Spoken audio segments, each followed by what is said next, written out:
আপনারা তো আমার রোস্ট পোলাও এবং বিরিয়ানির ভিডিও দেখতে দেখতে টায়ার্ড হয়ে গেছেন, আর আমিও টায়ার্ড হয়ে গিয়েছি। সেজন্য আপনাদের জন্য আজকে নিয়ে আসলাম একটা নতুন ভিডিও, এবং এই ভিডিওতে একদম আমাদের দেশি খাবার কই মাছ দিয়ে পেঁপে আলুর পাতলা ঝোল রান্না করা দেখাবো।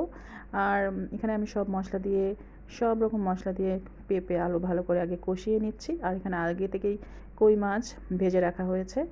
আর এখন হালকা পানি দিয়ে এটাকে একটু সিদ্ধ করে নিয়ে যখন অলমোস্ট সিদ্ধ হয়ে যাবে তখন এখানে আমি ঝোলের পানি দিয়ে দিব। আর আপনারা কিন্তু কেউই বলেন না আমার ভিডিও আপনাদের কাছে কেমন লাগে। যদি ভালো লাগে অবশ্যই একটু শেয়ার করে দিবেন। আর এখানে মাছ আগে থেকে যে ভেজে রাখা হয়েছিল সেই মাছটা আমি ঝোলের ভিতরে দিয়ে দিব।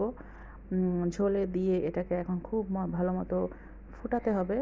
আর কই মাছ দিয়ে কিন্তু পেঁপে আলুর ঝোলটা একদম অসাধারণ হয়েছিল খেতে। আসলে এটা যখন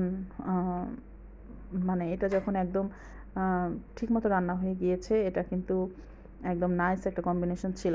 প্রথমে ভেবেছিলাম পেঁপে দিয়ে হয়তো ভালো লাগবে না, কিন্তু পরে আসলে খুব টেস্ট হয়েছিল। কিন্তু মাছের তেল উপরে উঠে এসেছে।